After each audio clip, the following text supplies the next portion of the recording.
I'm making Trim Healthy Mama chicken lime cilantro for dinner tonight. I'm going to shred it and we're going to eat it over, I'm using brown rice so we can eat it over that. I'm going to make it kind of into a Spanish rice, but it still stays in e-meal for Trim Healthy Mama so the kiddos can have it over the rice, or we can put it into a tortilla for them. And I could also use a low carb tortilla with this to keep it in an E setting, but I will show you how I make this.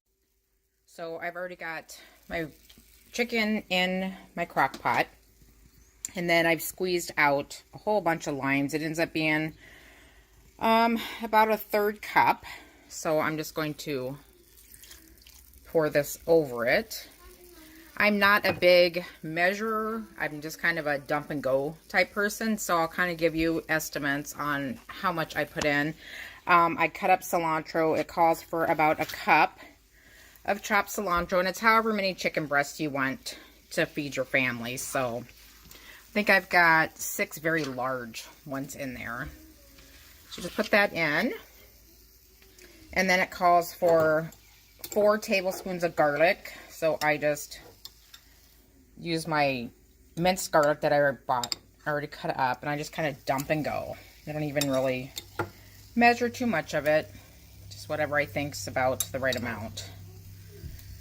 And then it calls for mineral salt, so I have this Trim Healthy Mama mineral salt, so I just sprinkle some in there to start. I usually add some more later on.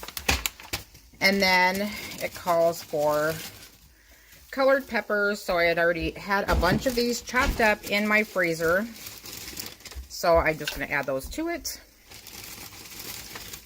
And then I'll let this cook down for about 6 hours, and I will show you when I make the rice and how this turns out when I get it all shredded. So this is what the cilantro lime chicken looks like after it's cooked, and I'm just going to chop it up.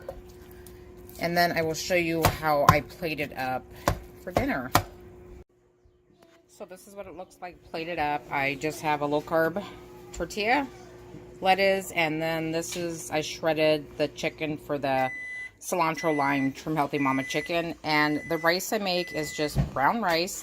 I fry it in a little bit of olive oil with garlic and a whole onion until it gets even browner, and then I just add water, 1 can of tomato sauce, and it makes it like a Spanish rice. But yep, there you go. So there's my email.